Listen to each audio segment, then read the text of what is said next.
ओम शांति। 3/5/2023 के साकार अनमोल धारणा युक्त मधुर महावाक्य हैं। मीठे बच्चे, ज्ञान के ठंडे छींटे डाल, तुम्हें हर एक को शीतल बनाना है। तुम हो ज्ञान बरसात करने वाली शीतल देवियाँ। कितना सुंदर बाबा ने नाम दिया है, ज्ञान बरसात करने वाली शीतल देवियाँ और देवता। इसलिए सबके ऊपर ज्ञान की बरसात करें। कोई भी कटु वचन, ऐसा वचन जो किसी को फील हो, दुख हो, टॉर्चर का, क्रिटिसाइज का, ये शब्द हम किसी को ना बोलें। क्वेश्चन: बाप ने तुम्हें ज्ञान का कलश क्यों दिया है? आंसर है, ज्ञान का कलश मिला है पहले स्वयं को शीतल बनाकर, फिर सर्व को शीतल बनाने के लिए।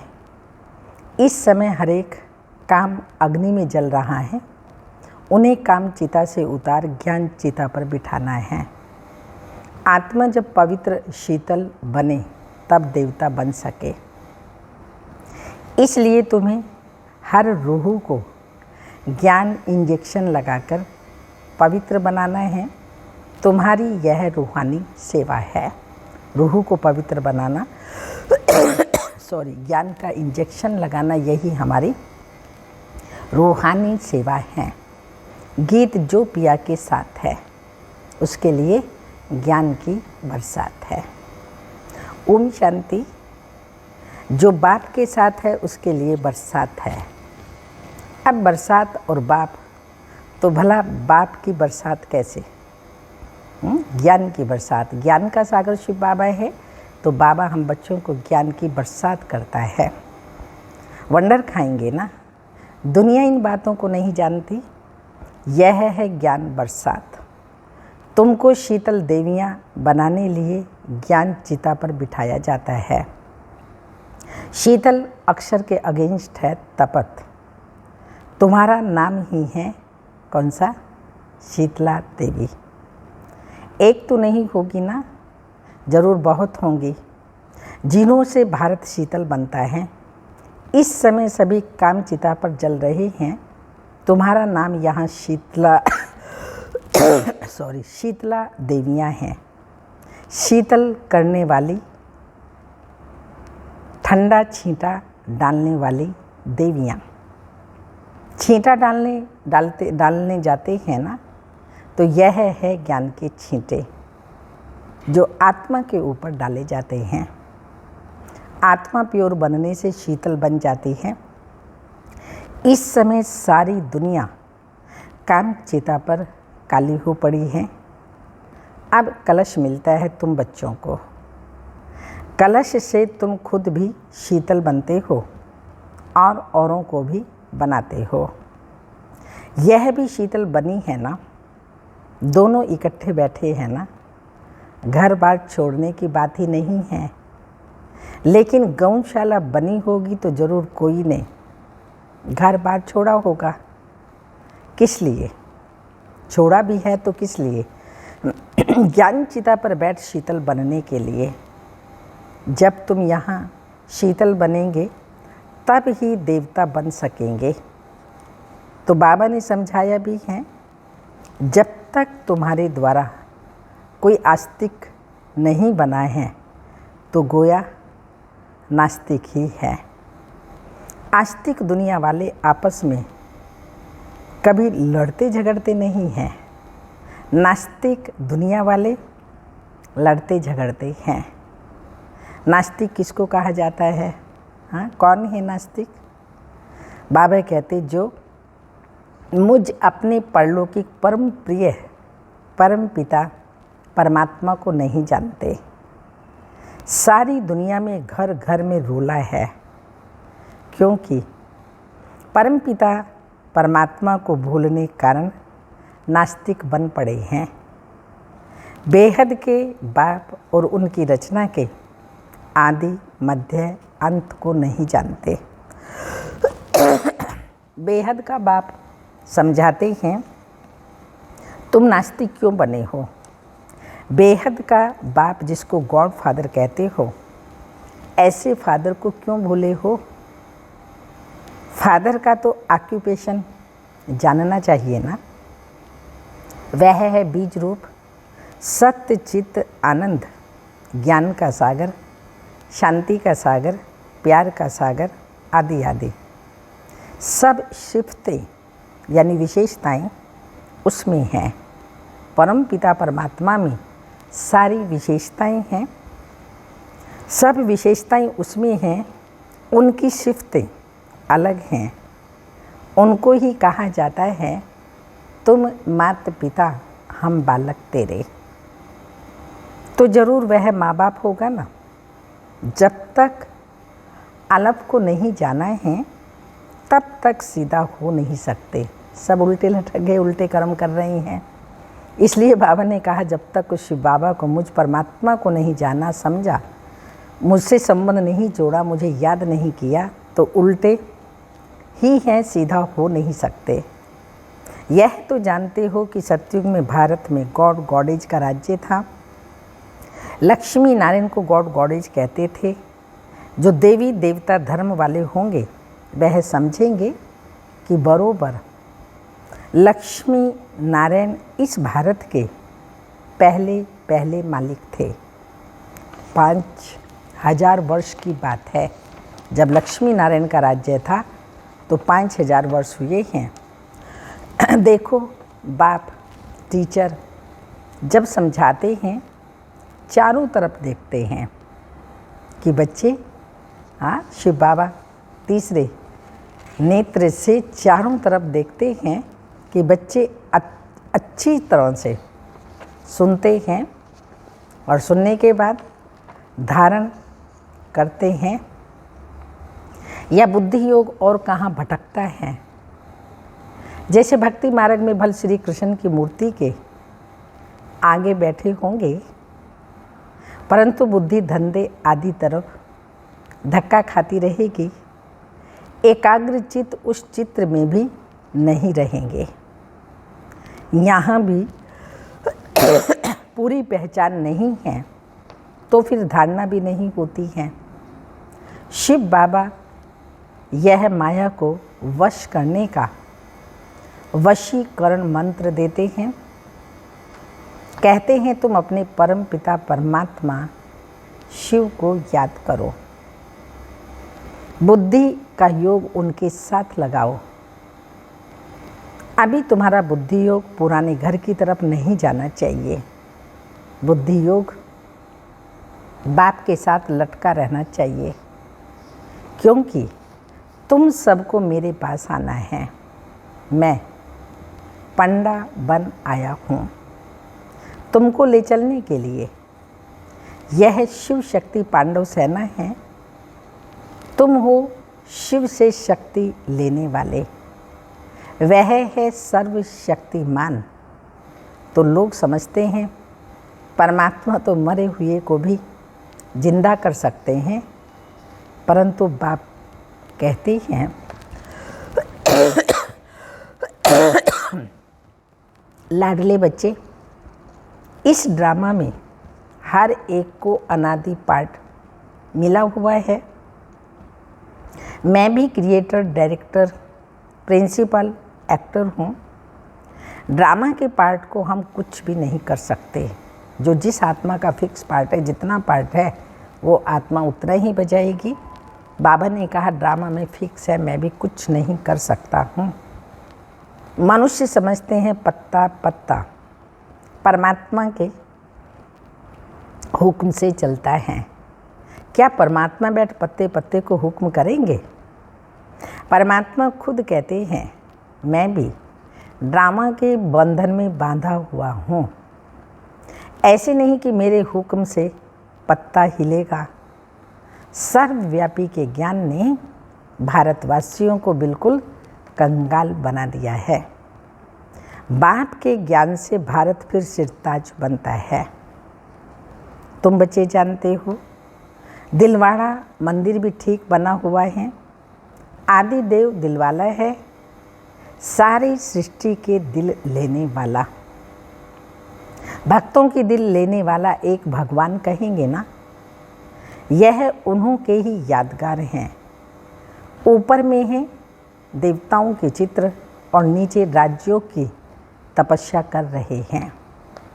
108 बच्चे आसन लगाकर बैठे हैं शिव बाबा की याद में। बाबा ने माला बताई हुई है ना, 8, 108, 16,108 की। तो दिलवाड़ा मंदिर एक्यूरेट बना हुआ है। 108 बच्चे तपस्या कर रहे हैं और उनकी आंख खुली है और नेत्र मस्तक में दिखाया है। वो ज्ञान का तीसरा नेत्र है। ऊपर में स्वर्ग बना हुआ है, ऊपर अर्थात ऊंचे से ऊंच स्वर्ग। तो तपस्या के बाद हम स्वर्ग के मालिक बनेंगे, स्वर्ग में जाएंगे। फिर आदिदेव ब्रह्मा बाबा, आदि देवी सरस्वती, उनका भी वहाँ चित्र है। फिर महारथी, घोड़ेसवार, प्यादे, ये भी वहाँ बने हुए हैं। तो बाबा ने कहा एक्यूरेट जड़ चित्र आपका वो बना हुआ है और चैतन्य में ही ब्रह्मा कुमार कुमारियाँ वहाँ रहते हैं, हेड ऑफिस है हमारा वहाँ। तो वह बाबा बता रहे हैं। दिलवाड़ा मंदिर भी ठीक बना हुआ है। आदि देव दिलवाला है, सारी सृष्टि का दिल लेने वाला, भक्तों के दिल लेने वाला एक भगवान कहेंगे ना। ये उनके ही यादगार हैं। ऊपर में है देवताओं के चित्र, नीचे राजयोग की तपस्या कर रहे हैं। 108 बच्चे आसन लगाकर बैठे हैं शिव बाबा की याद में। उन्होंने ही भारत को स्वर्ग बनाया है।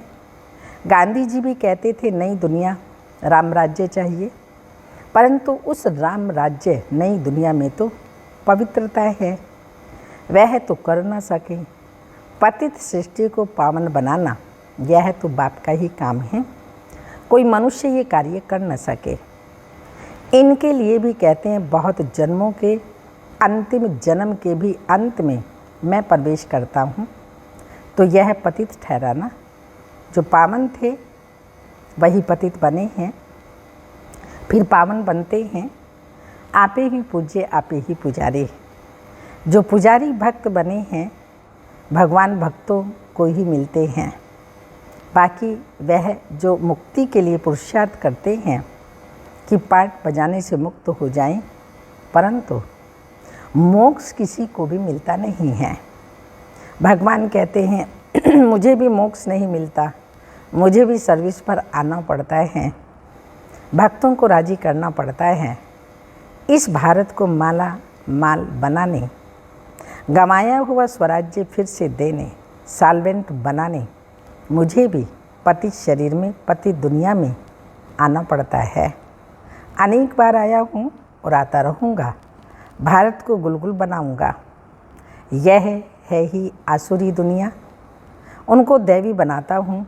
जो जो मुझे पहचानेंगे वही वर्षा लेंगे। शिव बाबा कल्प कल्प भारत को वर्षा देने आते हैं। उनकी जयंती आजकल मनाते नहीं, कैलेंडर से हॉलीडे भी निकाल दी है। वास्तव में तो एक ही शिव जयंती मनानी चाहिए और सबकी जयंतियाँ मनाना वर्थ नोट पे नहीं है। एक परम पिता परमात्मा शिव की जयंती मनाना वर्थ पाउंड है, क्योंकि यह भारत को सोने की चिड़िया बनाते हैं। महिमा उस एक की है, मनुष्य समझते हैं पतित पावनी गंगा है, फिर भी एक से राजी थोड़ी होते हैं। सब जगह भटकते रहते हैं, सिद्ध करते हैं बरोबर हम पतित हैं। तो ज्ञान का सागर एक ही है परमात्मा, जिससे तुम ज्ञान गंगाएं निकली हो। तुम्हारे ही नाम हैं सरस्वती, गंगा, जमुना। गंगा नदी पर भी मंदिर बना हुआ है। वास्तव में ज्ञान गंगाएं तुम हो। तुम देवता नहीं हो, तुम ब्राह्मण हो। गंगा के नाम पर देवता का चित्र भी रख दिया है। उनको तो पता ही नहीं। ज्ञान गंगाएं तुम शिव शक्तियाँ हो। तुम अब मनुष्य से देवता बन रही हो इस राजयोग से। सच्चा योग यह है, बाकी तो सब अल्पकाल हेल्थ के लिए अनेक प्रकार के योग सिखलाते हैं। यह एक ही बाबा के साथ योग लगाने से हम एवर हेल्दी बनते हैं। अब बाप बैठ भारत को हेवन बनाते हैं। जब तक अपने को आत्मा नहीं समझा, परमात्मा का बच्चा नहीं समझा, तब तक वर्षा मिल ना सके। और सब हैं ब्रदर्स, भारतवासी फिर कह देते हैं सब फादर्स हैं, ईश्वर के रूप हैं, शिवोहम तत्वम। अब फादर्स जो सब दुखी हैं उनको सुख का वर्षा कहाँ से मिले? कितना घोर अंधियारा है। यही है रात, ज्ञान है दिन। ये सब बातें समझने की हैं। ऐसी सी बातें करना बाबा ने कि ये रात है अर्थात अज्ञान अंधकार है। तुम बच्चे हो रूहानी सोशल वर्कर, वह हैं जिस्मानी सोशल वर्कर्स। तुम रूह को इंजेक्शन लगाते हो कि यह रूह प्योर बन जाए। बाकी तो सब जिस्मानी सेवा करते हैं तो बाप बैर समझाते हैं कितना फ़र्क है। तुम गॉड को याद कर गॉडेज बन रही हो। भगवान खुद कहते हैं लाडले बच्चे, मैं तुम्हारा गुलाम बन करके आता हूँ। अब मैं जो कहता हूँ सो सुनो, मेरी मानो। उसको श्रीमद् भगवत कहते हैं। ऊंचते ऊंच वह है। कोई कहे ब्रह्मा जयंती ऊंच है, बिल्कुल नहीं। ब्रह्मा विष्णु शंकर को बनाने वाला, उनसे कार्य कराने वाला शिव बाबा है। नहीं तो नई सृष्टि कैसे बने? सबसे ऊंच जयंती है ही त्रिमूर्ति शिव की। शिव आते हैं ब्रह्मा विष्णु शंकर के साथ, तो उनकी ही जयंती मनाई जा सकती है। आजकल तो कुत्ते बिल्ली सब की जयंती मनाते रहते हैं। कुत्तों को भी कितना प्यार करते हैं। आजकल की दुनिया देखो क्या है। कहेंगे सतयुग में ये शेर आदि नहीं होंगे। कायदा नहीं कहता सतयुग में मनुष्य भी थोड़े होंगे, तो जानवर आदि भी थोड़े होते हैं। बीमारियां भी पहले इतनी थोड़ी थी, अभी तो कितनी ढेर बीमारियां निकल पड़ी हैं। तो यह जानवर आदि पीछे वृद्धि को पाते हैं। सतयुग में गाय भी बड़ी अच्छी होती हैं। कहते हैं श्री कृष्ण ने गम चराई। ऐसे नहीं कहते। सतयुग में ऐसी फर्स्ट क्लास गायें थी। देवताओं के लिए वहाँ हीरे जवाहरात के महल होते हैं और यहाँ पर ठिक्कर बितर के हैं। ये सब समझने की बातें हैं। जो समझ जाएंगे वो कभी स्कूल छोड़ेंगे नहीं। बाबा के स्कूल में जो पढ़ने आते हैं, अगर बाबा की बातें अच्छे से समझ जाएं, स्कूल में क्लास करने आना छोड़ेंगे नहीं। ऑब्जेक्ट समझने बगैर कोई आकर बैठे तो भी समझ नहीं सकेंगे। जहाँ भी सत्संग में जाते हैं वहाँ ऑब्जेक्ट कुछ होती नहीं। ये तो पाठशाला है। पाठशाला में तो ज़रूर ऑब्जेक्ट चाहिए ना। तुम ऑब्जेक्ट को जानते हो। जिनकी तकदीर में नहीं होगा उनकी बुद्धि में ज्ञान कभी भी टपकेगा नहीं।